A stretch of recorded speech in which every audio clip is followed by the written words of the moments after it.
Subscribe করো আমার channel English is easy আর ক্লিক করো বেল আইকনে so that you never miss any updates of my videos.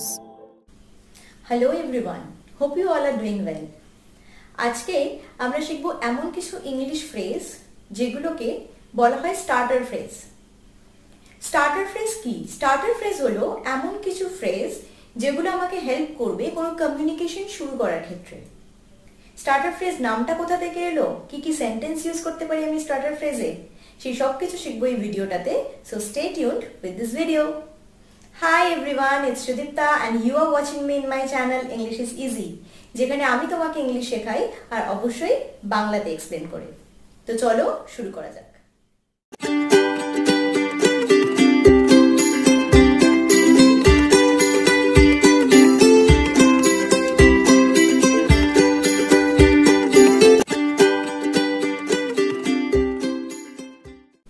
English কমিউনিকেশনে proper word না আসার জন্য কমিউনিকেট করতে না পারাটা যেমন একটা সমস্যা, আরেকটা সমস্যা কিন্তু এটা হয় কি আমি কি বলতে চাইছি আমি জানি, কিন্তু কি করে আমি শুরু করব কমিউনিকেশনটা সেটা আমার তখন মনে আসে না। তো এই ধরনের কিছু ফ্রেজ ইংলিশে আছে যেগুলো সিচুয়েশন ওয়াইজ আমি যদি ইউজ করি তাহলে কিন্তু আমি আমার কমিউনিকেশনটাকে ইনিশিয়েট করতে পারি। দেখো খাবারের ক্ষেত্রে কিন্তু কি হয়, আমরা যখনই রেস্টুরেন্টে গেছি আমরা দেখেছি কি কি লেখা আছে, সেখানে পার্ট করা আছে স্টার্টার, মেইন কোর্স, ডেজার্ট। তো starter phrase of English communication মানে হচ্ছে এমন কিছু ফ্রেজ যেগুলো আমাকে হেল্প করবে কোনো কমিউনিকেশন শুরু করার ক্ষেত্রে। তো চলো আজকে জেনে নেওয়া যাক এরকমই কিছু স্টার্টার ফ্রেজ যেগুলোকে কোন সিচুয়েশনে ইউজ করলে, কিভাবে ইউজ করলে তুমি কমিউনিকেশন শুরু করতে পারো সেটা তোমাকে আমি হেল্প করব বুঝতে, রাইট? তো চলো শুরু করা যাক। The first sentence is, excuse me, do you have the time? দেখো কোনো আননোন পারসন বা কেউ ধরো বাসে, ট্রেনে কিংবা রাস্তায় কিংবা বাস স্ট্যান্ডে, আমার কাছে ঘড়ি নেই আর আমার পাশে কেউ একজন বসে রয়েছেন, তো আমি তার কাছ থেকে সময় জানতে চাইছি। তো সেক্ষেত্রে বাংলাতে একটা কমন কথা আমরা জিজ্ঞাসা করি থাকি, দাদা কটা বাজে? বাট তুমি যাকে জিজ্ঞাসা করছো তোমার দেখে মনে হচ্ছে তাকে যে সে হয়তো বাংলাতে কমিউনিকেট করতে পারবে না, আদারওয়াইজ তার সাথে বাংলায় কমিউনিকেট করলে কোথাও না কোথাও তোমাকে একটু নিজেকে লেস কনফিডেন্ট ফিল হবে। তো সেক্ষেত্রে কিন্তু আমি এই ফ্রেজটা ইউজই করতে পারি, excuse me, do you have the time, right? তো এটার সাথে তুমি এটাও ইউজ করতে পারো, excuse me, what is the time please, এখন কটা বাজে, বা আপনার কাছে সময়টা কি কত হয়েছে জানা আছে? তো এই ধরনের ফ্রেজগুলো কিন্তু আমরা ইউজ করতে পারি যদি আমি কারোর কাছে সময় জানতে চাই। তো next time whenever you see anyone unknown nearby you, so you can make a good impression by saying that, excuse me, do you have the time? Clear? তো চলো নেক্সট সেন্টেন্সে যাওয়া যাক। The next sentence is, can I have a glass of water please? Can I have a glass of water please? কখন use করব? ধরো তুমি কোনো একটা ঝাঁ চকচকে অফিসে গেছো ইন্টারভিউ দিতে, রাইট? তোমার সামনে কোনো একজন অ্যাটেন্ডেন্টও রয়েছে যে নিউ কামার যারা আছে বা ইন্টারভিউ যারা আছে তাদেরকে অ্যাটেন্ড করার জন্য বসে রয়েছে, but they didn't offer you water, কিন্তু তোমার ওয়াটার চাই। তো সেক্ষেত্রে জল চাই বা একটু জল পাওয়া যাবে এভাবে না বলে আমি বলতেই পারি কিন্তু, can I have water please, একটু জল পাওয়া যাবে? তো অবশ্যই এটা বলার সাথে সাথে কিন্তু তুমি কনফিডেন্টও ফিল করবে। তো সেক্ষেত্রে আমি এটা ইউজ করতে পারি, can I have water please. তো এভাবেই প্রপার সিচুয়েশনে প্রপার স্টার্টার ফ্রেজ কিন্তু তোমাকে অবশ্যই হেল্প করবে একটা গুড ইমপ্রেশন ক্রিয়েট করার জন্য। তো চলো নেক্সট সেন্টেন্স শুরু করা যাক। The next sentence is, hi, is this seat taken? Hi, is this seat taken কখন ইউজ করবে?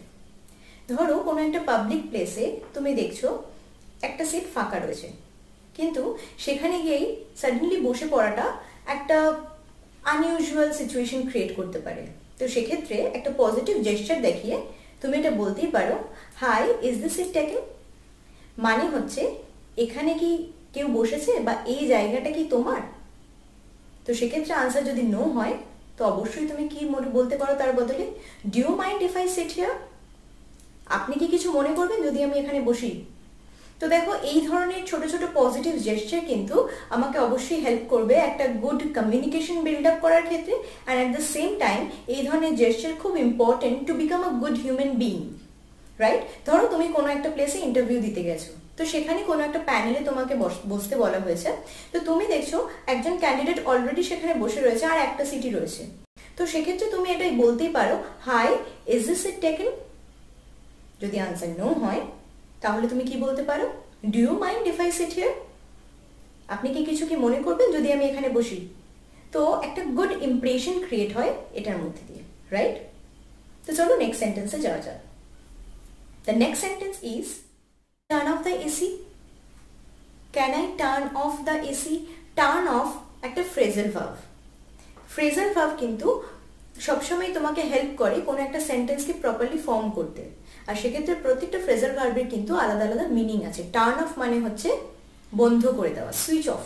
সুইচ অফটাকেও টার্ন অফ বলা যায়। তো সেক্ষেত্রে টার্ন অফ ইউজ করলে একটা অন্য ইমপ্রেশন যায় অবশ্যই। তো তুমি কি বলতে পারো, can I turn off the AC? কখন ইউজ করবে? ধরো তুমি কোনো একটা কনফারেন্স রুমে বসে রয়েছো, অর তুমি কোনো একটা লেকচার রুমে বসে রয়েছো যেখানে someone is giving the lecture and you are there sitting with other person, maybe students, maybe colleagues, maybe friends, maybe unknown person. তো সেক্ষেত্রে তুমি কিন্তু এসিটাকে অফ করতে বা এসিটার যে টেম্পারেচার আছে সেটাকে বাড়িয়ে দিতে বা লো করতে পারো না, কারণ it is against the etiquettes, right? তো সেক্ষেত্রে তুমি যদি এইটা বলে থাকো কি can I turn off the AC, do you mind if I turn off the AC? আমি যদি এসিটাকে টার্ন অফ করি বা বন্ধ করে দিই তো সেক্ষেত্রে আপনার কি কিছু সমস্যা হবে? তো এটা কিন্তু একটা এগেইন একটা গুড জেস্চার ক্রিয়েট করছে। তো অবশ্যই এটা করা উচিত। This is a must have etiquettes when you are in a public place with many other people and you have to use this kind of phrases there. কখনো কখনো কি হয়, রেলের কোচে যখন আমরা ট্রাভেল করি, রাইট? তো তখন রেলের কোচের ভিতরে আলো জ্বলে, তো অনেক প্যাসেঞ্জার একসাথে ট্রাভেল করছে। সেক্ষেত্রে তুমি কিন্তু তোমার কো প্যাসেঞ্জারকে এটা জিজ্ঞেসই করতে পারো, do you mind if I turn off the light? Clear? তো নেক্সট টাইম যখনই ট্রাভেল করবে কোথাও অবশ্যই এই ফ্রেজটা ওখানে ইউজ করো। তো চলো নেক্সট সেন্টেন্সে যাওয়া যাক। ধরো তুমি কোনো আননোন পার্সনকে এই সেন্টেন্সটা কিন্তু বলতে পারো, কি সেটা? Wow, it's really nice, can I ask you where from you get it? কারোর সাথে প্রথম ধরো তুমি কনভারসেশন শুরু করছো, আদারওয়াইজ তুমি কাউকে দেখলে কোনো একটা অ্যান্টিক পিস ক্যারি করতে, মেবি যেটা তোমার প্যাশন, হয়তো কেউ একটা কোনো একটা অ্যান্টিক গিটার ক্যারি করছে, আদারওয়াইজ কেউ কোনো একটা অ্যান্টিক বুক ক্যারি করছে। তো তোমার খুব জানতে ইচ্ছে করছে যে কোথা থেকে ওইটা কিনেছে বা কোথা থেকে পেয়েছে, কিন্তু তুমি প্রপার ওয়ার্ড পাচ্ছ না, বা সাডেনলি ওরকম করে আননোন পার্সনকে জিজ্ঞাসাও করা যায় না। তো সেক্ষেত্রে আমি কি বলতে পারি, wow, the guitar is really looking nice, do you mind if I ask you where from you get it? Wow, it is really looking nice. এবার এই ইটের জায়গায় তুমি যে কোনো কিছু ইউজ করতে পারো, right? Wow, the book is really looking very good, do you mind if I ask you where from you get it? তুমি কি কিছু মনে করবে যদি আমি তোমাকে জিজ্ঞাসা করি যে এটা তুমি কোথা থেকে কিনেছো? অবশ্যই অপোজিটে যে পার্সন রয়েছেন সে তোমাকে সেই ইনফরমেশনটা দেবে, সে ওই জিনিসটি কোথা থেকে কিনেছে বা পেয়েছে। তো কিভাবে এই একটা ফ্রেজ, তোমাকে কিন্তু এক্ষেত্রে গ্রামার শিখতে হচ্ছে না, তোমাকে জাস্ট শিখতে হচ্ছে সেন্টেন্সটা আর তার প্রপার ইউজ আর কোন সিচুয়েশনে সেটাকে ইউজ করবে। দেখো, যত আপগ্রেড হয় আমাদের জেনারেশন, যত আপগ্রেড হই আমরা ডে বাই ডে, যত আমাদের সিস্টেমস আপগ্রেড হয়, আমাদের কিন্তু আমাদের লার্নিং প্রসেসটাকেও আপগ্রেড করতে হয়। তো সেক্ষেত্রে এখন আমাকে যেটা ইমপ্রুভ করতে হবে সেটা কি করতে হবে, আমার কমিউনিকেশন স্কিল। তো সেক্ষেত্রে এরকম কিছু ফ্রেজ কিন্তু আমাকে খুব হেল্প করতে পারে। দ্য নেক্সট সেন্টেন্স ইজ, যেটা আজকের present young generation always feel করে। ট্রেনে বসে রয়েছে, সামনে কোনো একজন কোনো একটা রিসেন্ট এডিশনের কোনো স্মার্টফোন ঘাটছে, তো জানতে ইচ্ছা করছে যে ওর যে প্রসেসরটা রয়েছে কিরকম, ফোনটা ইউজার ফ্রেন্ডলি কিনা, কিন্তু the person is unknown two me. তো কি বলে অ্যাপ্রোচ করবে, wow, that's a cool looking phone, is it user friendly also? একটা গুড ইমপ্রেশন ক্রিয়েট হবে, wow, that's a cool looking phone, is it user friendly also? User friendly মানে ব্যবহার করতে খুব সহজ, খুব সহজে এটা ব্যবহার করা যায়। এটাকে অন্য ওয়ার্ডও আমি ইউজ করতে পারি, is it easy to use? এটা কি ব্যবহার করা খুব সহজ? তো দেখো, তুমি কিন্তু মেমোরেট করতে পারছো কি নিজের এরকম বহু সিচুয়েশন নিজের লাইফে, যেখানে এরকম সিচুয়েশন ক্রিয়েট হয়েছে কি তুমি কাউকে কিছু জিজ্ঞাসা করতে চাইছো, but you are not feeling comfortable to ask the person in English. আমি এই কোয়েশ্চেনটা আমার সামনের মানুষটিকে জিজ্ঞাসা করার পর সে যে আনসারটা দিল সেটা আমার মনে হলো যথেষ্ট ইনফরমেটিভ। তো আমার জিজ্ঞাসা করা হয়ে গিয়েছে, এবার আমি কিন্তু কনভারসেশনটা এন্ডও করব।